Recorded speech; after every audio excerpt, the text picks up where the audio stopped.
kita bersama. Jadi Rasul itu walaupun tidak bersama kita, namun kasih sayang Rasulullah sallallahu alaihi wasallam, doa-doa Rasulullah sallallahu alaihi wasallam senantiasa menyertai kita. Tinggal tanggung jawab dan kewajiban kita bersama, bagaimana kita senantiasa mencintai Rasulullah sallallahu alaihi wasallam, bagaimana kita mempelajari sejarah Rasulullah sallallahu alaihi wasallam, bagaimana kita senantiasa belajar tentang sunnah-sunnah yang diajarkan Nabi kepada kita, dan yang terpenting adalah bagaimana kita berusaha semaksimal mungkin untuk melaksanakan sunnah-sunnah Nabi sallallahu alaihi wasallam dalam kehidupan sehari-hari. Terkhusus untuk pada hari ini, atau terkhusus hari ini, yang mana hari ini merupakan hari malam Jumat, yang mana malam Jumat tersebut dianjurkan kepada kita untuk memperbanyak, bahkan malam Jumat dan hari Jumat dianjurkan kepada kita untuk senantiasa memperbanyak sholawat kepada Rasulullah sallallahu alaihi wasallam, sehingga hari-hari kita hiasi dengan bersolawat, bukti cinta kasih sayang kita kepada Nabi, sebagaimana Nabi sayang dan cinta kepada kita bersama. Allahumma salli ala Muhammad wa ala ali Muhammad kama sallaita ala Ibrahim wa ala ali Ibrahim innaka Hamidum Majid. Allahumma barik ala Muhammad wa ala ali Muhammad kama barakta ala Ibrahim wa ala ali Ibrahim innaka Hamidum Majid. Ikhwatal Islam, saudara kaum muslimin, para jemaah, semoga Allah Subhanahu wa taala senantiasa memberikan karunia taufik hidayah istiqamah kepada kita bersama.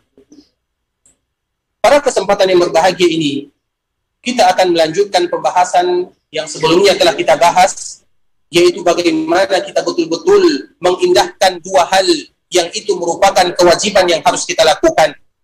Yang pertama adalah la ilaha illallah, dan yang kedua Muhammadur Rasulullah. Di atas dua inilah kita hidup, dan di atas dua ini pula lah kita berharap kepada Allah Subhanahu wa taala agar Allah wafatkan kita dalam keadaan mengucapkan kalimat tauhid tersebut. Sering kita mendengarkan hadis Rasulullah sallallahu alaihi wasallam, Nabi kita yang mulia menyebutkan, man kana akhiru kalamihi la ilaha illallah dakhala al-jannah. Barang siapa yang akhir ucapannya adalah kalimat la ilaha illallah, maka pasti masuk surga. Siapa di antara kita yang tidak ingin kalau hari-harinya dihiasi dengan kalimat tauhid? Siapa di antara kita yang tidak menginginkan kalau ketika dia dicabut nyawanya oleh Allah Subhanahu wa taala dalam keadaan mengucapkan la ilaha illallah? Semua kita menginginkan yang demikian. Karena di atas la ilaha illallah Muhammadur Rasulullah kita hidup, dan di atas la ilaha illallah Muhammadur Rasulullah kita juga meninggal. Kemudian kemarin kita juga telah menjelaskan bahwa la ilaha illallah tidak hanya sekadar mengucapkan saja. Karena tuntutan daripada la ilaha illallah ada rukunnya, ada syaratnya. Karena tidak semua mereka yang mengucapkan la ilaha illallah pasti masuk ke dalam surga. Tidak demikian. Bagi mereka yang melaksanakan rukun dan syarat la ilaha illallah, maka merekalah yang mendapatkan janji dari Allah Subhanahu wa taala dan janji dari Rasulullah sallallahu alaihi wasallam. Apa rukun la ilaha illallah? Rukun la ilaha illallah ada dua. Yang pertama an-nafyu, dan yang kedua al-isbat, yaitu bagaimana kita menafikan semua sesembahan yang ada. Semua yang disembah selain Allah kita nafikan. Yang disembah selain Allah sangat banyak di permukaan dunia. Yang disembah selain Allah di permukaan dunia sangat banyak. Namun tidak satu pun di antaranya yang berhak untuk disembah. Sehingga itu disebut dengan an-nafyu, kita nafikan. Kemudian al-isbat, yaitu kita hanya menetapkan bahwa sesembahan yang berhak untuk disembah adalah Allah Subhanahu wa taala. Itu rukun la ilaha illallah. Kemudian syarat la ilaha illallah, ada syaratnya, dan kita wajib mengetahui apa rukunnya, apa syaratnya, supaya kita termasuk ke dalam mereka yang betul-betul wafat dalam keadaan membawa kalimat tauhid ini. Syaratnya yang pertama adalah ilmu. Kita harus tahu apa maknanya. Kita harus tahu apa yang dimaksud oleh la ilaha illallah. Fa'lam annahu la ilaha illallah. Ketahuilah bahwa tidak ada ilah yang berhak disembah kecuali Allah. Kita harus tahu tentang la ilaha illallah dan kita harus berilmu. Kemudian kita harus yakin tanpa ada keraguan di dalam diri dan jiwa kita. Kemudian kita harus ikhlas di dalamnya. Kemudian kita harus jujur.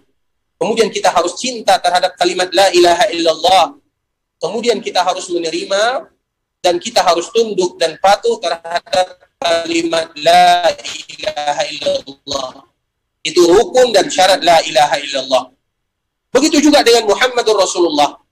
Muhammadur Rasulullah, di antara rukun dan syarat yang harus kita penuhi ketika kita mengucapkan Muhammadur Rasulullah adalah ta'atuhu fima amar wa tasdiquhu fima akhbar wa jitinabu ma naha anhu wa zajar wa alla yu'badallah illa bima syara'.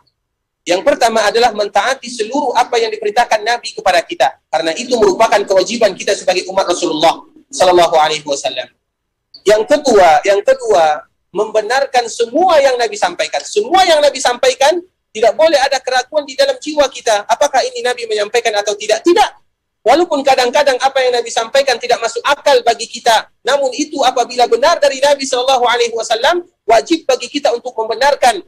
Sehingga Abu Bakar As-Siddiq dinamakan dengan As-Siddiq. Karena apapun yang Nabi sebutkan, walaupun mustahil bagi kita, namun apabila Nabi yang mengucapkannya, maka kewajiban kita adalah wajib membenarkan semua yang Nabi sebutkan.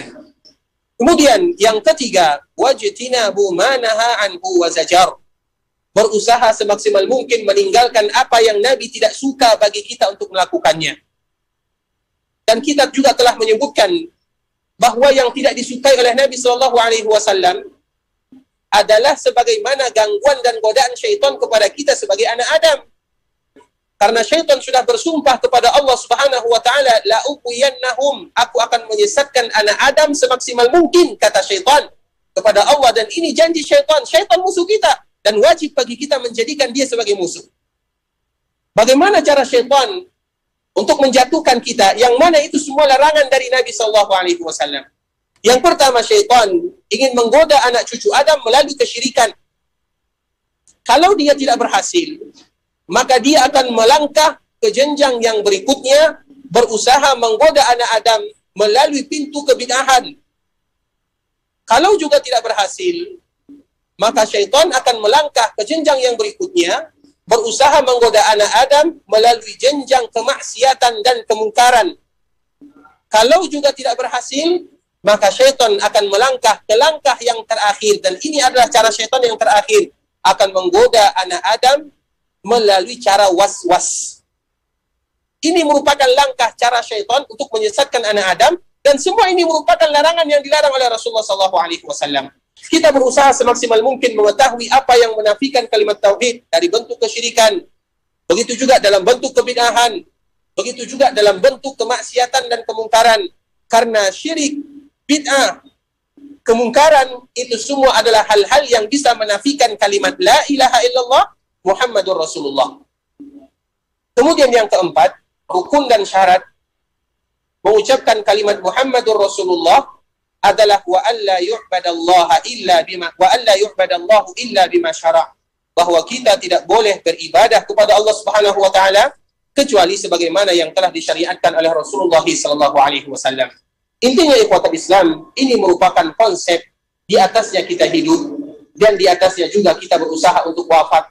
Kita hidup dalam keadaan beriman, kita hidup dalam keadaan berserah diri kepada Allah. Kita wafat pun dalam keadaan beriman, kita wafat pun dalam keadaan berserah diri kepada Allah Subhanahu wa taala. Ikhwatul Islam, sebelum kita memasuki kepada hal-hal yang bisa membatalkan atau mengurangi kesempurnaan daripada kalimat tauhid tersebut, kita ingin menyampaikan sebuah kejadian, sebuah kisah yang dialami oleh Rasulullah SAW, terutama di akhir kehidupan Nabi SAW. Kita mengetahui Rasulullah SAW merasakan sakit yang sangat sakit sekitar 2 minggu sebelum Rasulullah SAW meninggal. Karena semua kita tahu bahwa Rasulullah SAW meninggal, dan bahkan hampir para ulama menyebutkan, sepakat para ulama, sebagaimana yang dinukilkan oleh Imam Ibnu Hajar Al-Asqalani rahimahullahu ta'ala di dalam kitabnya Fathul Bari, bahwa hampir para ulama mereka sepakat Nabi SAW meninggal pada tanggal 12 Rabiul Awal, pada hari Senin. Pada tanggal 12 Rabiul Awal, pada hari Senin, di waktu duha, sebagaimana juga yang dinukilkan oleh Imam Ibnu Katsir di dalam kitabnya Al-Bidayah wa Nihayah, dan menukilkan hadis Anas bin Malik radhiyallahu ta'ala anhu. Anas bin Malik menyebutkan, tidaklah kota Madinah mendapatkan kegelapan yang sangat gelap kecuali pada hari Senin di waktu duha, tanggal 12 Rabiul Awal. Jadi tanggal 12 Rabiul Awal itu adalah hari di mana manusia termulia dipanggil oleh Allah Subhanahu wa taala, Rasul kita tercinta sallallahu alaihi wasallam. Rasulullah sallallahu alaihi wasallam mendapatkan sakit sekitar 2 mingguan. Jadi 2 minggu sebelum tanggal 12 Rabiul Awal atau sekitar akhir bulan Safar, Rasulullah sallallahu alaihi wasallam sudah mulai merasakan sakit. Dan kita tahu, sakit yang diberikan oleh Allah kepada para nabi dan para rasul berbeda dengan sakit yang kita rasakan, tidak sama. Karena Nabi Shallallahu Alaihi Wasallam diberikan rasa sakit oleh Allah Subhanahu Wa Taala 2 kali lipat dibandingkan dengan rasa sakit yang kita rasakan. Padahal kalau kita lihat, Rasulullah adalah manusia yang paling dicintai oleh Allah Subhanahu Wa Taala. Tapi ujian yang diterima oleh Rasulullah Shallallahu Alaihi Wasallam juga 2 kali lipat dibandingkan dengan ujian yang kita rasakan. Makanya kalau ada seorang hamba yang diuji oleh Allah Subhanahu Wa Taala, ketahuilah apabila dengan ujian tersebut semakin kita menundukkan kepala kita kepada Allah, semakin kita menengadahkan tangan untuk Allah Subhanahu Wa Taala, maka itu adalah bentuk cinta dan kasih sayang Allah kepada kita bersama. Rasulullah sallallahu alaihi wasallam yang menyebutkan demikian, innallaha idza ahabba qauman ibtalahum, sesungguhnya Allah apabila sayang kepada suatu kaum, maka bentuk kasih sayang Allah tersebut adalah dengan memberikan ujian kepada mereka. Apabila ada di antara kita yang diuji dengan hartanya, diuji dengan keluarganya, diuji dengan fisiknya, diuji dengan istrinya, diuji dengan tetangganya, ketahuilah itu adalah tanda Allah cinta kepada kita kalau seandainya dengan ujian tersebut semakin mendekatkan diri kita kepada Allah Subhanahu wa taala. Begitulah Rasulullah sallallahu alaihi wasallam. Rasul sallallahu alaihi wasallam manusia yang paling dicintai oleh Allah. Namun ujian yang didapatkan oleh Rasulullah sallallahu alaihi wasallam 2 kali lipat dibandingkan dengan ujian yang kita rasakan. Contohnya apa? Contohnya ketika Nabi sakit di akhir kehidupannya. Apa kata Rasulullah sallallahu alaihi wasallam dalam hadis dari sahabat Abdullah bin Mas'ud radhiyallahu taala anhu, sesungguhnya aku mendapatkan dan merasakan sakit 2 kali lipat dibandingkan dengan rasa sakit yang kalian rasakan. Kenapa? Karena bentuk cinta Allah kepada diri Nabi sallallahu alaihi wasallam. Karena Nabi manusia yang paling dicintai. Namun ujian yang didapatkan oleh Rasulullah juga 2 kali lipat dibandingkan dengan manusia biasa. Rasulullah sallallahu alaihi wasallam mulai sakit di akhir Safar. Rasulullah sallallahu alaihi wasallam mulai sakit di akhir Safar. Kemudian di antara salah satu yang dilakukan oleh Rasulullah sallallahu alaihi wasallam sesuai dengan pembahasan yang akan kita bahas, yaitu dengan meruqyah. Di antara salah satu yang dilakukan Nabi sallallahu alaihi wasallam yaitu meruqyah, dan ruqyah itu adalah sesuatu obat yang dianjurkan bagi kita untuk melakukannya, yaitu ruqyah dengan Al-Qur'an, ruqyah dengan doa-doa yang dianjarkan dan yang disebutkan oleh Rasulullah sallallahu alaihi wasallam. Bahkan ketika Nabi sallallahu alaihi wasallam mulai sakit-sakitan, maka yang datang meruqyah Rasulullah sallallahu alaihi wasallam adalah malaikat Jibril alaihi salam. Jibril yang meruqyah Rasulullah sallallahu alaihi wasallam, kemudian Jibril membaca sebuah doa yang mana doa ini dianjurkan bagi kita juga untuk membacanya. Kalau seandainya ada di antara keluarga kita yang sakit, misalnya istri kita yang sakit, anak kita yang sakit, saudara kita yang sakit, saudari kita yang sakit, tetangga kita yang sakit, yang dianjurkan bagi kita untuk melakukannya adalah berobat yang pertama kali dengan ruqyah. Ruqyah itu adalah obat syariat, karena di dalam ruqyah tidak ada kecuali Al-Quran dan hadis-hadis Rasulullah SAW. Dan di antara salah satunya adalah bagaimana Jibril meruqyah Rasulullah SAW, dan Jibril mengajarkan kepada kita sebuah doa yang dibaca ketika Jibril meruqyah Rasulullah SAW, yang dianjurkan bagi kita untuk juga membaca sebagaimana Jibril membacanya. Apa doanya? Ketika kita hendak meruqyah keluarga kita yang sakit, karena ruqyah ini, ikhwatul Islam, ruqyah ini adalah obat yang mujarab. Walaupun kita tetap senantiasa bersandar kepada Allah, namun ini adalah obat yang mujarab. Apabila ruqyah itu keluar dari hati yang betul-betul kuat keimanannya kepada Allah Subhanahu wa taala, sembuh atas izin Allah Subhanahu wa taala. Tidakkah kita melihat bagaimana para sahabat meruqyah? Ketika ada salah seorang kepala kabilah, dia tersengat oleh kalajengking. Kemudian para sahabat meruqyahnya dengan Al-Fatihah. Kita tahu yang membaca Al-Fatihah tersebut adalah para sahabat. Tentunya mereka mengucapkan Al-Fatihah dengan penuh keimanan, dengan penuh keyakinan, dengan penuh berharap kepada Allah Subhanahu wa taala. Ketika mereka meruqyah orang yang tadi disengat oleh kalajengking, langsung sembuh dengan izin Allah Subhanahu wa taala. Nah, begitu juga dengan kita. Ketika ada keluarga kita, tidak usah jauh-jauh, anak kita, istri kita yang sakit, sebelum kita pergi kemana-mana, kita pergi dulu kepada Al-Quran dan sunnah Nabi SAW dengan ruqyah. Sehingga kita mengetahui bagaimana Jibril meruqyah Rasulullah SAW. Dengan itu pula lah kita belajar meruqyah keluarga dan saudara kita. Apa yang disebutkan oleh malaikat Jibril alaihi salam? Yang dibaca oleh malaikat Jibril ketika meruqyah Rasulullah SAW adalah ucapan Bismillahi arqiq. Bismillahi arqiq. Min kulli syai'in yu'zik. Min kulli syarrin yu'zik. Bismillahi arqiq. Min kulli syai'in yu'zik. Min syarri kulli nafsin aw 'ainin hasidin. Allahu yashfika bismillahi arqiq. Bismillahi arqiq. Min kulli syai'in yu'zik. Min syarri kulli nafsin aw 'ainin hasidin. Allahu yashfika bismillahi arqiq. Bismillahi arqiq. Kita ulang lagi. Bismillahi arqiq. Min kulli syai'in yu'zik. Min syarri kulli nafsin aw 'ainin hasidin. Allahu yashfik. Bismillahi arqiq. Itu adalah ruqyah yang dijadikan malaikat Jibril untuk meruqyah Rasulullah SAW, yang mana itu juga ruqyah yang kita baca apabila ada anak kita yang terkena ain, penyakit, demam, apapun penyakitnya, maka kita melakukan sebagaimana ruqyah yang disebutkan oleh Jibril untuk Rasul kita SAW. Bismillahi arqiq. Min kulli syai'in yu'zik. Min syarri kulli nafsin aw 'ainin hasidin. Allahu yashfika bismillahi arqiq. Artinya Bismillahi arqiq, dengan nama Allah aku meruqyah dirimu. Min kulli syai'in yu'zik, dari segala sesuatu yang bisa mengganggu dirimu. Min kulli nafsin, dari setiap jiwa. Aw 'ainin, dari setiap mata jahat atau sesuatu atau orang-orang yang ingin melakukan kejahatan. Hasidin, yang hasad. Allahu yashfik, Allah yang akan memberikan kepadamu kesembuhan. Bismillahi arqiq, dengan nama Allah aku meruqyah dirimu. Ini merupakan ruqyah yang dibaca oleh Jibril alaihi salam untuk Rasulullah sallallahu alaihi wasallam. Bismillahi arqiq. Min kulli syai'in yu'zik.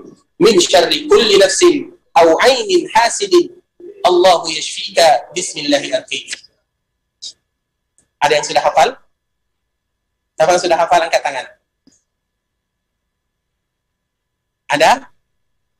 Nanti insya Allah ditulis. Atau bisa kita lihat, alhamdulillah sekarang semua kita punya HP yang ada internetnya. Bisa kita lihat di sana ruqyah yang dibaca oleh Jibril untuk Nabi SAW, yang itu pun adalah ruqyah untuk keluarga dan anak-anak serta orang-orang yang kita cintai.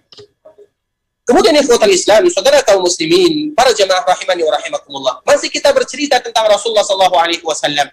Sehingga nanti kita bisa membandingkan sesuai pelajaran kita, yaitu masalah ruqyah. Mana ruqyah yang sebenarnya, mana yang bukan ruqyah yang sebenarnya, mana ruqyah yang asli, mana ruqyah yang palsu. Karena ada ruqyah, ruqyah di dalam bahasa Arab disebut dengan ar-ruqyah. Namun ruqyah itu ada ruqyah syar'iyah, ada ruqyah ghairu syar'iyah. Ada ruqyah kalau bahasa kitanya disebut dengan ruqyah yang menggunakan ayat-ayat Allah dan hadis Nabi SAW. Ada ruqyah kalau bahasa kitanya adalah mantra-mantra. Harus kita membedakan mana ruqyah syar'iyah dan mana ruqyah ghairu syar'iyah. Kemudian ikhwatal Islam, saudara kaum muslimin rahimani wa rahimakumullah. Di akhir bulan Safar, Rasulullah SAW sudah mulai merasakan sakit. Dan kita juga tahu, Rasulullah SAW sakit adalah karena racun yang pernah termakan oleh Rasulullah SAW ketika terjadi perang Khaybar. Seorang wanita Yahudi yang ingin meracuni Rasulullah SAW.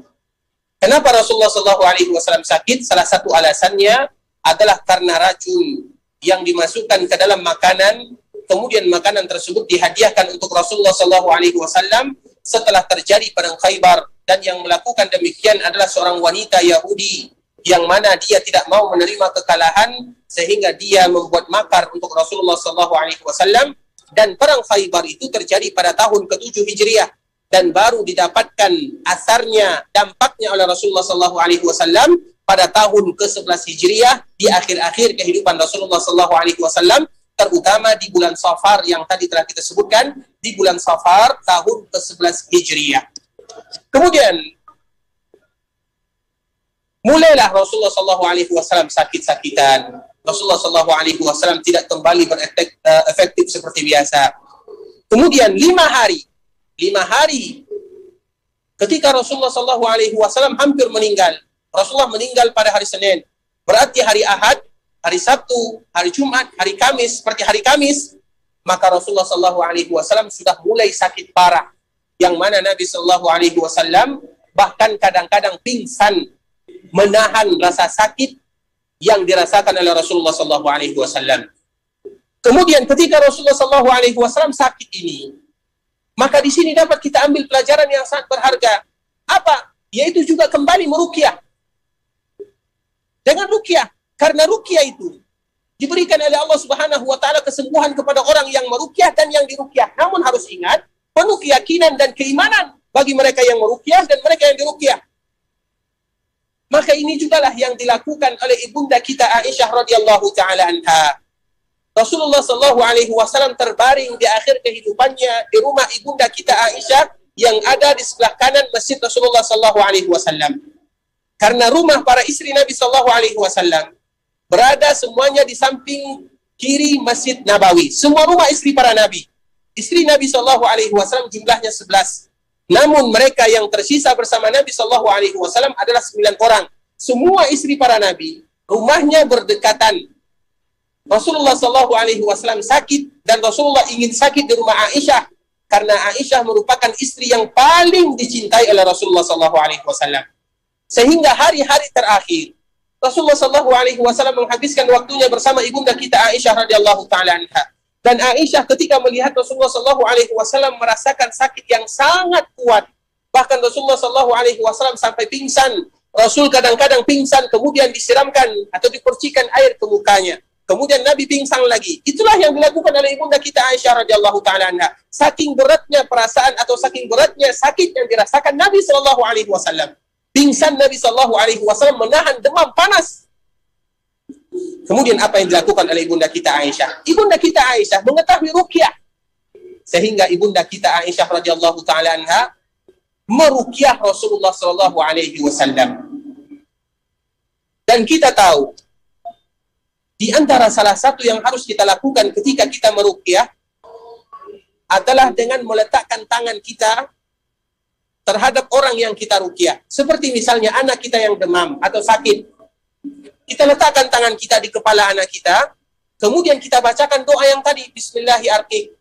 Atau boleh juga kita membacakan doa yang lain. Karena doa ruqyah, alhamdulillah diberikan kemudahan. Banyak sekali doa-doa ruqyah. Boleh kita ambil, boleh kita baca. Yang mana kita hafal. Boleh doa yang tadi disebutkan oleh Malaikat Jibril. Boleh pula doa-doa yang lainnya. Apa doa yang lainnya? Contohnya, di antara salah satu kita meruqyah, maka dianjurkan kita meletakkan tangan di mana tempat tersebut sakit. Misalnya sakit perut, diletakkan di atas perut. Misalnya sakit kepala, diletakkan di kepala. Tapi kalau semuanya sakit, misalnya diletakkan di atas kepala. Misalnya anak kita demam, kita tidak tahu di mana posisi yang sakit tersebut. Cukup kita letakkan tangan kita di atas kepala anak kita tersebut sambil mengucapkan Bismillah, Bismillah, Bismillah. 3 kali kita mengucapkannya. Atau kalau sendiri kita yang sakit. Misalnya kita yang sakit, sakit kepala, sakit telinga, sakit dada, sakit perut misalnya, kita letakkan tangan kita di atas yang sakit tersebut. Karena boleh bagi kita untuk meruqyah diri kita sendiri, sebagaimana boleh bagi kita untuk meruqyah orang lain. Dan inilah yang dilakukan Rasulullah SAW. Nabi meruqyah orang lain, sebagaimana Nabi juga diruqyah oleh Malaikat Jibril, dan juga diruqyah oleh ibunda kita Aisyah radhiyallahu taala anha. Namun yang tidak boleh, ingat, yang tidak boleh itu adalah meminta diri kita untuk diruqyah oleh orang lain. Kita harus membedakan antara meruqyah dengan diruqyah. Meruqyah merupakan kebaikan, kebajikan yang harus kita hadiahkan kepada saudara-saudara kita. Namun meminta diruqyah, bukan kita mengatakan tidak boleh, namun dimakruhkan. Karena ada hadis yang disebutkan oleh Rasulullah SAW, 70,000 ada 70.000 umat Rasulullah sallallahu alaihi wasallam yadkhulunal jannata bighairi hisabin wala azab. Mereka masuk surga tanpa dihisab dan tanpa diazab. Ada 70.000 orang, 70.000 dibandingkan umat Rasulullah tidak banyak. Namun alhamdulillah di dalam riwayat yang lain yang dinukilkan oleh Imam Ahmad di dalam kitabnya Musnad, bahwa setiap 1.000 dari 70.000 ditambah lagi oleh Allah Subhanahu wa taala 70.000. Kita ulangi. Dari setiap 1.000. Tadi hadis menyebutkan bahwa ada umat Rasulullah 70.000 masuk surga tanpa hisab, tanpa diazab. Kita tahu kalau sudah tanpa dihisab, tanpa diazab, berarti langsung masuk surga. Karena setiap mereka yang dihisab pasti diazab. Mereka yang dihisab pasti diazab. Man husiba uzib. Barang siapa yang dihisab, maka sudah tentu diazab. Tentunya kita tidak mau demikian. Kita ingin bagaimana masuk surga dimudahkan oleh Allah Subhanahu wa taala. Bahkan kita masuk surga dengan mudah, masuk surga tanpa hisab, tanpa azab. Karena mereka yang dihisab pasti diazab. Nah, apa kata Rasulullah? Ada 70.000 di antara mereka yang tidak dihisab dan tidak diazab. 70.000 itu sedikit kalau dibandingkan dengan umat Rasulullah SAW. Namun Rasul menyebutkan dalam riwayat yang lain bahwa setiap 1.000 dari 70.000 ini ditambahkan lagi oleh Allah Subhanahu wa taala 70.000 yang lainnya. Setiap 1.000 dari 70.000 yang pertama, Allah tambahkan 70.000. Berarti kemungkinan mereka yang masuk surga tanpa dihisab dan tanpa diazab sekitar jumlahnya kurang lebih 5 jutaan. Dan semoga kita termasuk di antara salah satunya. Kemudian apa kata Rasulullah SAW? Ada mereka yang masuk surga tanpa dihisab dan tanpa diazab. Apa syaratnya? Syaratnya ada 4. Yang pertama, humul ladina la yastarqun. Yang kedua, humul ladina la yaktawun. Yang ketiga, wala yatatayyarun. Yang keempat dan yang terakhir, inti daripada semuanya, wa ala rabbihim yatawakkalun. Yang pertama, mereka yang bisa masuk surga tanpa dihisab dan tanpa diazab adalah mereka yang tidak minta diruqyah, sesuai dengan pembahasan kita. Yaitu mereka yang tidak minta diruqyah. Karena ruqyah betul-betul bisa menyembuhkan atas izin Allah Subhanahu wa taala. Sehingga apabila ada seseorang yang ingin minta dirinya untuk diruqyah, seolah-olah mereka menyandarkan harapannya kepada orang yang meruqyah, melupakan Allah Subhanahu wa taala. Walaupun mereka tidak lupa, namun kurang rasa tawakalnya kepada Allah Subhanahu wa taala. Makanya dalam hadis ini Nabi menyebutkan humul ladina la yastarqun, mereka yang tidak minta diruqyah, wala yaktaun, mereka yang tidak berobat dengan api atau besi panas, wala yatatayyarun, mereka yang tidak pernah pesimis dengan benda, pesimis dengan penglihatan, pesimis dengan sesuatu yang didengar, tidak pernah pesimis. Dan inti daripada yang ketiga ini, wa ala rabbihim yatawakkalun, yaitu mereka yang betul-betul bertawakal kepada Allah Subhanahu wa taala. Nah, sekarang kita kembalikan lagi kepada ruqyah. Meruqyah orang lain adalah kebaikan. Nabi meruqyah dan Nabi juga diruqyah. Namun jangan pernah kita meminta diri kita untuk diruqyah. Sehingga apabila kita melihat ada saudara kita yang butuh diruqyah, jangan sampai mereka meminta terlebih dahulu, kita yang menawarkan. Misalnya ada keluarga kita, ada saudara kita, ada anak kita, ada istri kita, ada tetangga kita, yang mereka kita lihat sedang sakit, kita menawarkan, bagaimana kalau aku meruqyah dirimu? Maka tidak termasuk ke dalam hadis tersebut. Namun kalau mereka yang meminta diruqyah, maka dikhawatirkan mereka tidak masuk terhadap mereka yang masuk surga tanpa dihisab dan tanpa diazab. Kita kembalikan lagi kepada hadis Rasulullah SAW. Ibunda kita Aisyah radhiyallahu taala anha meruqyah Rasulullah SAW, terutama 5 hari terakhir ketika Rasulullah SAW hendak dipanggil oleh Allah Subhanahu wa taala. Kemudian pada hari terakhir, pada hari Senin, di waktu duha, dan di dalam riwayat yang lain menyebutkan di waktu duha yang akhir, yaitu sekitar jam 11, Rasulullah SAW diruqyah oleh ibunda kita Aisyah radhiyallahu taala anha. Kemudian Rasulullah SAW atau Aisyah meletakkan tangannya, sebagaimana tadi yang telah kita sebutkan, ketika kita meruqyah dianjurkan bagi kita meletakkan tangan kita di tempat yang sakit, atau diletakkan tangan kita di kepala orang yang hendak kita ruqyah sambil kita mengucapkan Bismillah, Bismillah, Bismillah. U'idzuka bi'izzatillahi wa qudratihi min syarri ma tajid wa tuhasir. Atau kalau kita sendiri, Bismillah, Bismillah, bismillah. A'udzu bi'izzatillahi wa qudratihi min syarri ma ajidu wa uhadzir. Kita baca 7 kali. Dan itu juga adalah bagian daripada ruqyah. Bismillah, bismillah, bismillah 3 kali kita ucapkan. A'udzu bi'izzatillah wa qudratihi min syarri ma ajidu wa uhadzir. Kita baca sebanyak 7 kali. Itu adalah bentuk kita meruqyah diri kita sendiri atau kita meruqyah orang lain yang sedang merasakan kesakitan. Nah, inilah yang dilakukan oleh ibunda kita Aisyah radhiyallahu taala anha. Rasulullah sallallahu alaihi wasallam ketika sakit, ibunda kita ingin meruqyah Nabi. Namun Aisyah radhiyallahu taala anha tidak langsung meletakkan tangannya di badan atau di kepala Rasulullah sallallahu alaihi wasallam. Namun apa yang dilakukan oleh ibunda kita Aisyah?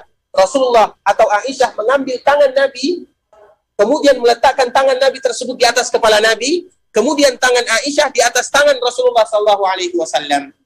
Mengapa Aisyah melakukan yang demikian? Aisyah menyebutkan bahwa sesungguhnya tangan Nabi lebih mulia daripada tanganku, kata Aisyah radhiyallahu taala anha, sehingga Aisyah mengambil tangan Rasulullah sallallahu alaihi wasallam kemudian meletakkan di kepala Rasulullah sallallahu alaihi wasallam atau di anggota tubuh Nabi sallallahu alaihi wasallam, kemudian Aisyah meletakkan tangannya di atas tangan Rasulullah sallallahu alaihi wasallam sambil membaca ruqyah yang diajarkan oleh Rasulullah sallallahu alaihi wasallam. Kemudian apa kata Rasulullah sallallahu alaihi wasallam? Dia membuka matanya melihat ibunda kita tercinta Aisyah radhiyallahu taala anha dan mengatakan, wahai Aisyah, sesungguhnya ruqyah ini akan senantiasa memberikan manfaat. Sesungguhnya ruqyah ini senantiasa akan bisa memberikan manfaat selama ajal seseorang belum sampai. Maknanya apa? Kalau seandainya ajal sudah sampai, maka apapun tidak akan bisa memberikan dan menghalangi malaikat untuk mencabut nyawanya.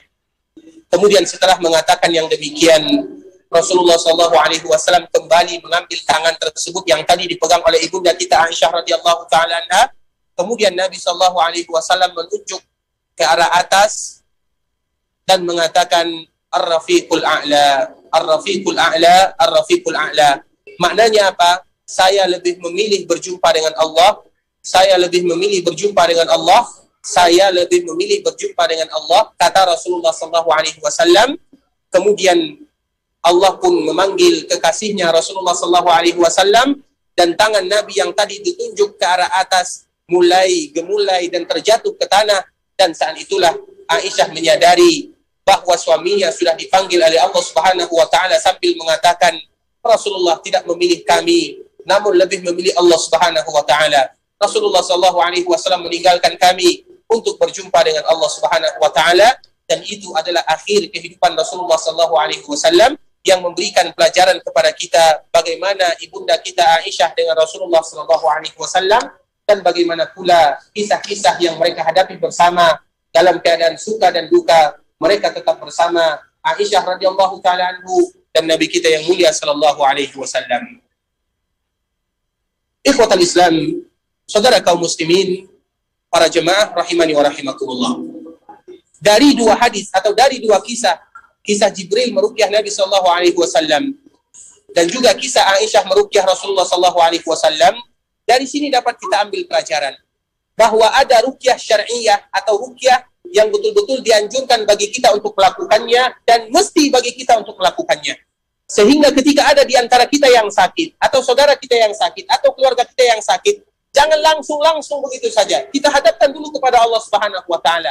Kita hadapkan dulu kepada Al-Qur'an dan sunnah Rasulullah sallallahu alaihi wasallam. Bukan berarti kita tidak berobat, betul, namun kita menggunakan segala cara yang bisa kita lakukan dan ini adalah cara yang terbaik atas izin Allah Subhanahu wa taala. Kemudian ruqyah ini disebutkan oleh imam atau para ulama, salah satunya dikumpulkan oleh Imam As-Suyuti rahimahullah yang meninggal pada tahun 911 Hijriah. Ada syarat ruqyah yang apakah itu ruqyah syar'iyyah atau bukan ruqyah ghairu syar'iyyah. Ada ruqyah yang betul-betul ruqyah, ada ruqyah yang sebenarnya itu adalah mantra. Kita harus membedakan mana ruqyah, mana mantra. Karena kadang-kadang kalimatnya sama. Imam As-Suyuti rahimahullah ta'ala menyebutkan ruqyah syar'iyyah atau ruqyah yang dianjurkan bagi kita untuk melakukannya ada 3 syaratnya. Yang pertama, harus menggunakan ayat-ayat Al-Quran. Harus menggunakan ayat-ayat Al-Quran ataupun nama-nama Allah Subhanahu wa taala. Yang kedua, harus menggunakan bahasa Arab atau bahasa yang diketahui maknanya. Ketika ada orang yang meruqyah, jelas apa yang dia ucapkan. Tahu apa yang mereka ucapkan. Kita tahu, kita dengar. Dan yang ketiga, kita harus berkeyakinan bahwa semuanya berasal dari Allah Subhanahu wa taala dan ruqyah adalah sebagai wasilah. 3 syarat ini menentukan mana ruqyah yang betul-betul ruqyah, mana ruqyah yang itu sebenarnya adalah mantra. Kita ulang lagi, ruqyah syar'iyyah, syaratnya yang pertama adalah harus dengan menggunakan ayat Allah. Jelas apa ayat Allah Subhanahu wa taala? Ruqyah yang terbaik apa? Al-Fatihah. Kemudian apa lagi? Ayat kursi dan 2 ayat setelahnya. Kemudian apa lagi? 3 ayat terakhir atau 2 ayat terakhir surat Al-Baqarah. Kemudian apa lagi? 5 qul. 5 qul yang disebutkan oleh para ulama dan di antara salah satunya adalah Imam Ibnu Hajar. 5 qul. Apa qul tersebut? Qul uhiya ilayya. Suratul Jin yang ada pada juz 29. Surat Jin. Qul uhiya ilayya. Karena biasanya yang mengganggu manusia itu adalah jin dan syaitan. Sehingga ada qul uhiya ilayya, surat Jin. Kemudian qul apa lagi? Qul ya ayyuhal kafirun. Kemudian qul wallahu ahad. Kemudian qul a'udzu birabbil falaq. Kemudian qul a'udzu birabbin nas. Ini adalah 5 qul yang disebutkan oleh para ulama dan ini semuanya bersumber dari ayat-ayat Al-Qur'an. Kalau seandainya kita ingin meruqyah, maka dengan ayat yang tadi telah kita sebutkan, terutama Al-Fatihah, Ummul Kitab. Kemudian ayat kursi. Kalau kita tidak hafal, cukup dengan Al-Ma'uzatain. Makanya Rasulullah SAW ketika Ma'uzatain diturunkan, maka Nabi mencukupkan dengan Ma'uzatain. Apa Ma'uzatain? Ma'uzatain itu adalah Qul a'udzu birabbil falaq, Qul a'udzu birabbin nas. Qul a'udzu birabbil falaq itu adalah tangkal, tameng bagi kita dari luar, dari gangguan luar. Mau dukun yang mengganggu kita, mau ada orang yang hasad kepada kita, orang yang tidak suka kepada kita, orang yang benci kepada kita, atau orang yang ingin menggunakan kita. Ini tangkalnya dari Allah Subhanahu wa taala. Qul a'udzu birabbil falaq min syarri ma khalaq. Sampai ayat terakhir.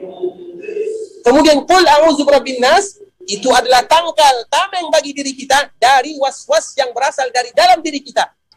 Karena gangguan itu ada 2. Yang pertama dari luar, tangkalnya, tamengnya, qul a'udzu birabbil falaq. Yang kedua, gangguan tersebut ada dari dalam diri kita. Karena kita tahu syaitan tidak pernah membiarkan kita begitu saja. Makanya Nabi SAW menyebutkan, inna syaitana yajri majrad, sesungguhnya syaitan itu berlari di pembuluh darah kita. Tidak pernah membiarkan kita begitu saja. Maka apa tangkalnya, apa tamengnya? Qul a'udzu birabbin nas, malikin nas, ilahin nas, min syarril waswasil khannas. Khannas itu adalah disebutkan oleh sebagian para ulama nama syaitan, jin yang senantiasa mengganggu anak Adam. Nah, Nabi SAW senantiasa meruqyah dirinya atau meruqyah orang lain dengan ma'uzatain. Itu ruqyah yang pertama, yaitu dengan ayat Al-Quran yang mana menggunakan nama dan sifat-sifat Allah Subhanahu wa taala. Ruqyah yang kedua dengan menggunakan bahasa Arab atau bahasa yang kita tahu artinya apa. Kalau seandainya ruqyah tersebut disebutkan, misalnya menggunakan bismillahirrahmanirrahim, alhamdulillah rabbil alamin arrahmanirrahim, itu bukan ruqyah syar'iyyah. Kalau sudah begitu lafaznya, itu bukan ruqyah syariah. Ruqyah syariah itu jelas bahasanya, jelas maknanya, jelas bahasa apa yang digunakan jelas. Kalau seandainya kalimatnya sudah berarti itu sudah keluar dari ruqyah syariah. Dan yang ketiga, bahwa kita harus yakin ruqyah itu adalah bagian daripada obat yang menyembuhkan semuanya, diserahkan kepada Allah Subhanahu wa taala. Sehingga di antara ruqyah sebagaimana yang dinukilkan di dalam kitab Sahih Muslim ataupun di dalam kitab hadis yang lainnya, bahwa Rasulullah SAW senantiasa mengucapkan doa dan meruqyah, azhibil ba'sa washfi anta syafi la shifaa illa shifauka shifaan la yughadiru saqama. Itu juga ruqyah yang senantiasa banyak dibaca oleh Rasulullah SAW. Kemudian ikhwatal Islam, saudara kaum muslimin, para jemaah rahimani wa rahimakumullah. Kita akan membacakan beberapa hadis dari Rasulullah SAW. Yang pertama, hadis Abu Bashir Al-Ansari, annahu kana ma'an Nabi sallallahu alaihi wasallam fi ba'di asfari fa arsala rasulan fa alla yabqayanna fi raqabati ba'irin qiladatun min watar aw qiladatun illa quti'at. Di dalam sebuah hadis yang derajat hadis ini merupakan hadis yang sahih, dari Abu Bashir Al-Ansari radhiyallahu taala anhu yang meninggal pada tahun 56 atau 53, berselisih para ahli sejarah menyebutkan kapan dia meninggal. Dia pernah melakukan perjalanan bersama Nabi sallallahu alaihi wasallam. Di antara salah satu pesan Rasulullah sallallahu alaihi wasallam, alla yabqayanna fi raqabati ba'irin qiladatun min watar au qiladatun illa quti'at. Pesan Rasulullah sallallahu alaihi wasallam adalah tidak boleh satu pun yang tersisa, ada kalung, ada gelang yang digantungkan di binatang ternak atau hewan peliharaan kecuali dibuang semuanya. Maknanya apa? Kemarin telah kita menjelaskan, di antara salah satu penyakit yang senantiasa melanda makhluk Allah Subhanahu wa taala adalah penyakit ain. Penyakit ain itu berasal dan bersumber dari gangguan syaitan. Penyakit ain adalah penyakit yang bersumber gangguannya dari syaitan. Bisa mengganggu manusia, sebagaimana juga bisa mengganggu hewan peliharaan. Di antara salah satu cara kita menangkalnya, ini telah kita jelaskan. Apabila kita melihat ada sesuatu yang indah dalam diri kita, atau punya kita, baik yang indah itu rumah kita, kendaraan kita, perkebunan kita, maka kita jangan mengucapkan begitu saja tanpa mengucapkan Masya Allah la quwwata illa billah. Kalau kita punya kendaraan yang bagus, kita tulis di sana daripada kita menulis kalimat-kalimat yang lainnya. Tulis di sana Masya Allah la quwwata illa billah, supaya menangkal dari penyakit ain. Tidak semua orang suka kepada kita, sebagaimana tidak semua orang suka terhadap kendaraan yang kita miliki. Ada aja orang yang hasad. Kita punya rumah, tulis di sana daripada kita menulis kalimat-kalimat yang lainnya. Tulis di sana Masya Allah la quwwata illa billah, sebagaimana yang Allah sebutkan di dalam surah Al-Kahfi. Ketika Allah menceritakan tentang seorang laki-laki yang memiliki perkebunan yang luas, Masya Allah la quwwata illa billah. Apapun yang kita miliki, maka kita membacakan Masya Allah la quwwata illa billah. Kalau seandainya itu dimiliki oleh saudara kita yang punya kebun, saudara kita yang punya harta, saudara kita yang punya rumah bagus, maka kita berikan doa kepada mereka sambil mengucapkan Masya Allah tabarakallah atau barakallahu fiik, barakallahu fiik. Ini adalah tameng menangkal supaya tidak ada syaitan bermain di antara kita. Karena syaitan itu mudah bermain di antara kita, mudah menghasut antara kita, mudah menghasut antara sesama. Yang menghasut itu adalah syaitan. Dan syaitan tahu dari mana jalannya dia akan menghasut anak Adam. Terutama dalam masalah harta, dalam masalah tahta, dalam masalah rumah, dalam masalah kendaraan. Mudah bagi syaitan untuk menghasut anak Adam. Sehingga antara satu dengan yang lainnya saling mendoakan. Kalau itu punya kita, kita mengucapkan Masya Allah la quwwata illa billah. Kalau itu punya orang lain, kita mengucapkan Masya Allah tabarakallah untuk menghindari. Nah begitu juga. Dulu orang-orang jahiliyah, di antara salah satu menangkal agar tidak terkena ain, tidak kena penyakit, mereka menggantungkan, ada gantungan-gantungan. Kadang terbuat dari benang, kadang terbuat dari bahan-bahan yang berasal dari lautan, baik itu di anak-anak ataupun di hewan peliharaannya. Apa kata Rasulullah SAW? Alla yabqayanna fi raqabati ba'irin qiladah illa quti'at. Tidak boleh ada gantungan-gantungan seperti itu untuk menangkal. Karena tangkal kita adalah ayat-ayat Allah Subhanahu wa taala dan hadis-hadis Rasulullah sallallahu alaihi wasallam. Kemudian hadis yang selanjutnya yaitu hadis Abdullah bin Mas'ud radhiyallahu taala anhu qala, sami'tu Rasulullah sallallahu alaihi wasallam yaqul, innar ruqa wat tamaima wat tiwala syirkun. Apa kata Rasulullah sallallahu alaihi wasallam? Sesungguhnya ruqyah di sini maknanya adalah mantra. Tamaim juga disebut dengan mantra, bacaan-bacaan yang tidak jelas maknanya. Kadang ada tulisan-tulisan Arab di sana, kadang dibikin ada segitiga bentuknya, kadang diacak, kadang-kadang diambil satu potong ayat sini, satu potong ayat sana misalnya, yang kadang-kadang tidak tahu apa artinya. Itu disebut dengan mantra. Watiwala. Tiwala itu bahasa kitanya adalah pelet cinta atau pelet asmara. Ketika ada seseorang yang cinta kepada seseorang, misalnya seorang laki-laki cinta kepada seorang wanita, kemudian dia lamar. Namun lamarannya ditolak, tidak diterima. Maka siapa yang bertindak? Maka mereka membuat tiwala. Tiwala itu kalau bahasa kitanya pelet. Pelet asmara, pelet cinta mereka yang tidak diterima lamarannya. Apa kata Rasulullah sallallahu alaihi wasallam? Innar ruqa wat tamaima wat tiwala syirkun. Itu semua adalah bagian daripada kita mensyirikkan Allah Subhanahu wa taala. Maknanya apa ikhwatul Islam? Sehingga kita harus berhati-hati. Harapan kita semuanya kita gantungkan kepada Allah. Di dalam perkara dunia, tidak semua yang kita inginkan bisa kita dapatkan. Dalam perkara dunia, tidak semua yang kita inginkan bisa kita dapatkan. Sebagaimana tidak semua yang kita takutkan akan pergi dari kita. Tidak. Kadang ada sesuatu yang kita inginkan tidak kita dapatkan. Ada sesuatu yang kita takuti kadang datang kepada kita. Itulah dunia. Sehingga Allah Subhanahu wa taala menginginkan dari semua hamba menggantungkan harapan kepada Allah Subhanahu wa taala saja. Kemudian ikhwatul Islam, dalam hadis yang lain, yaitu hadis Abdullah bin Uqaim marfu'a, man ta'allaqa syai'an wukila ilaihi. Dari Abdullah bin Uqaim, yang mana hadis ini adalah hadis yang sampai kepada Rasulullah sallallahu alaihi wasallam, man ta'allaqa syai'an, barang siapa yang menggantungkan sesuatu di mana saja. Menggantungkan sesuatu di rumahnya, ada sesuatu digantungkan di rumahnya dalam bentuk mantra, bentuk guna-guna misalnya untuk menolak jin, menolak bala, atau misalnya menggantungkan sesuatu di tokohnya disebut dengan pelaris misalnya, atau digantungkan benang di tangan anaknya atau di leher anaknya atau di pinggul anaknya dengan tujuan agar tidak diganggu oleh syaitan, mengangkat bala, menghilangkan bala, mendatangkan manfaat. Atau misalnya bagi kita yang misalnya ingin membuat rumah, diletakkan sesuatu di pinggir rumah dengan harapan agar rumah kita tidak diganggu oleh jin. Apa kata Rasulullah sallallahu alaihi wasallam? Man ta'allaqa syai'an wukila ilaihi.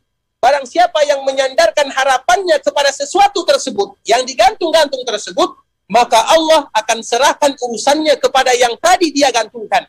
Allah berlepas diri darinya. Kalau Allah berlepas diri daripada kita, apa yang kita harapkan? Semua urusan kita, kehidupan kita, bahkan wafat kita hanya untuk Allah dan kembali kepada Allah. Semuanya kita gantungkan kepada Allah Subhanahu wa taala.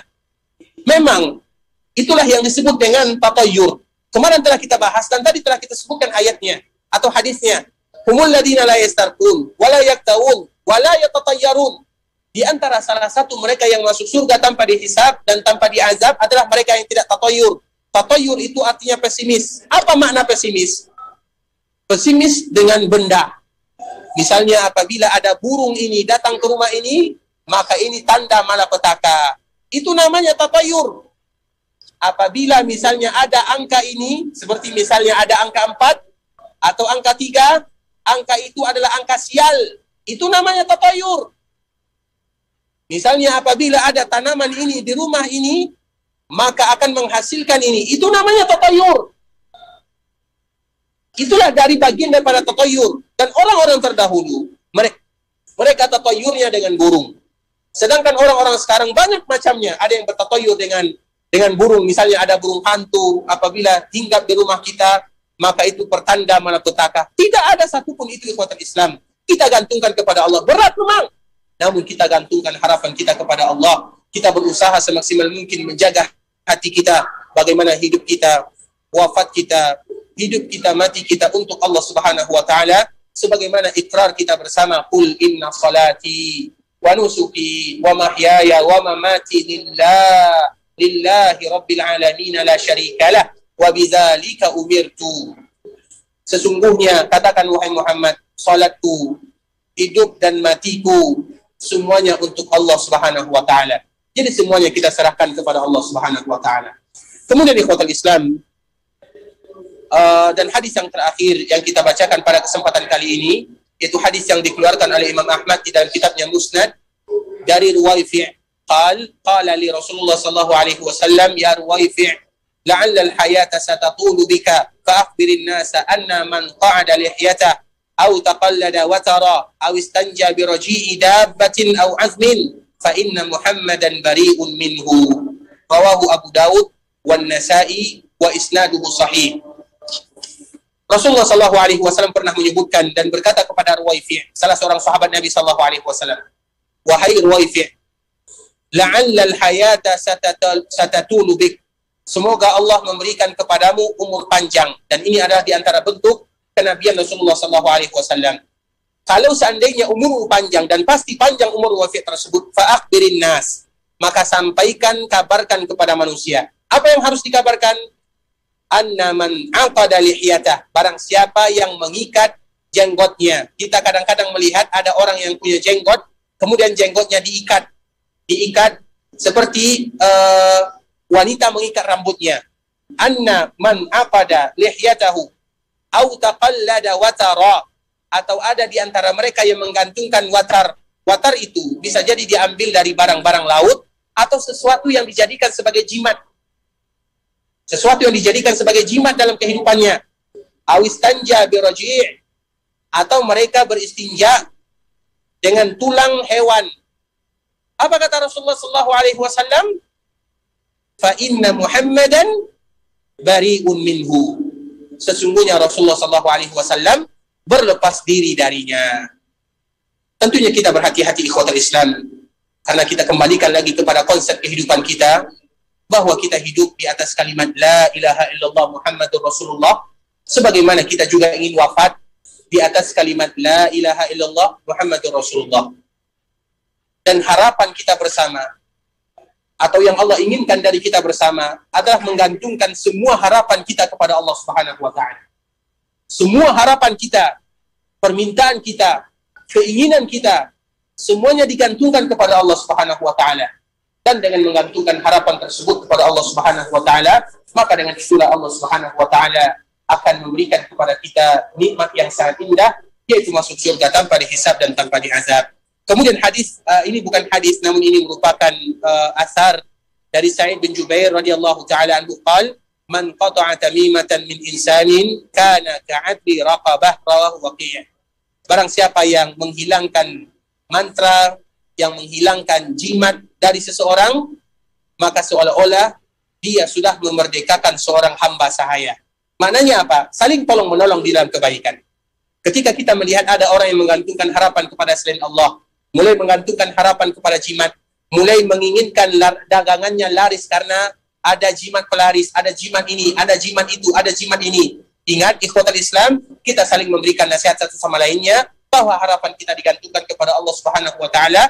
Dan Sa'id bin Jubair mengatakan, kana ka'adli raqabah, berarti mereka yang menghilangkan jimat, mantra-mantra yang tidak dianjurkan atau yang diharamkan di dalam syariat Islam, seolah-olah mereka sudah memerdekakan seorang hamba sahaya.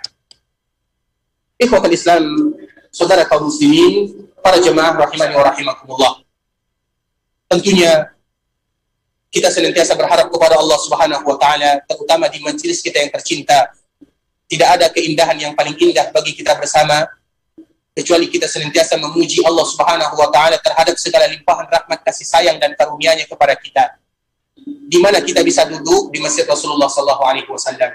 Tidak semua orang bisa duduk di Masjid Rasulullah sallallahu alaihi wasallam. Dan duduknya kita di Masjid Rasulullah bukan sembarangan duduk. Namun kita duduk untuk mendengarkan ayat-ayat Allah Subhanahu wa Ta'ala. Kita duduk mendengarkan hadis-hadis Rasulullah sallallahu alaihi wasallam. Dan kita tahu bagaimana motivasi Rasulullah sallallahu alaihi wasallam terkhusus di Masjid Nabawi. Man jaa masjidi hadza la ya'tihi illa li khairin yata'allamuhu aw yu'allimuhu fa huwa bi manzilatil mujahidi fi sabilillah. Barang siapa yang datang ke Masjid Nabawi bukan sekedar datang.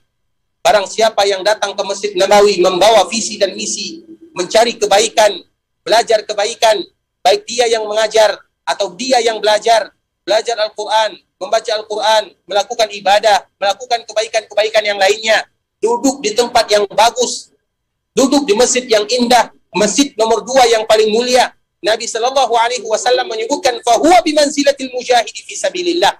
Maka dia ibarat orang yang sedang berjihad di jalan Allah Subhanahu wa Ta'ala. Duduknya kita di sini, jangan kita sia-siakan. Duduknya kita di Masjid Nabawi, kita harus membawa visi dan misi. Apa visi dan misi kita? Yaitu sebagai seorang mujahid di jalan Allah Subhanahu wa Ta'ala. Karena dengan status mujahid tersebut, itu adalah di antara bekal kita berjumpa dengan Allah Subhanahu wa Ta'ala, sambil kita bermohon kepada Allah Subhanahu wa Ta'ala agar Allah senantiasa memberikan hadiah terindah tersebut, agar kita bisa senantiasa selalu diberikan kesehatan, kekuatan untuk bisa selalu mengunjungi Masjid Rasulullah sallallahu alaihi wasallam dalam rangka beribadah kepada Allah Subhanahu wa Ta'ala. Kita bermohon kepada Allah Subhanahu wa Ta'ala agar Allah ampunkan dosa-dosa kita semuanya. Kita bermohon kepada Allah Subhanahu wa taala agar Allah ampunkan dosa orang tua kita. Allah ampunkan dosa keluarga kita. Allah ampunkan dosa kakek kita, nenek kita, paman kita, bibi kita. Allah ampunkan dosa saudara-saudara kita kaum muslimin yang lainnya. Kita bermohon kepada Allah Subhanahu wa taala agar Allah Subhanahu wa taala mudahkan segala urusan kita. Kalau seandainya ada di antara kita yang sakit, Allah sembuhkan. Ada di antara kita yang terhutang, Allah lunaskan. Ada di antara kita yang dihimpit oleh permasalahan, Allah selesaikan. Kita senantiasa mengadu, meminta, memohon kepada Allah Subhanahu wa taala. Allahumma inna nas'aluka minal khairi kullihi ajilihi wa ajilihi ma 'alimna minhu wa ma lam na'lam. Wa na'udzu bika minasy syarri kullihi ajilihi wa ajilihi ma 'alimna minhu wa ma lam na'lam.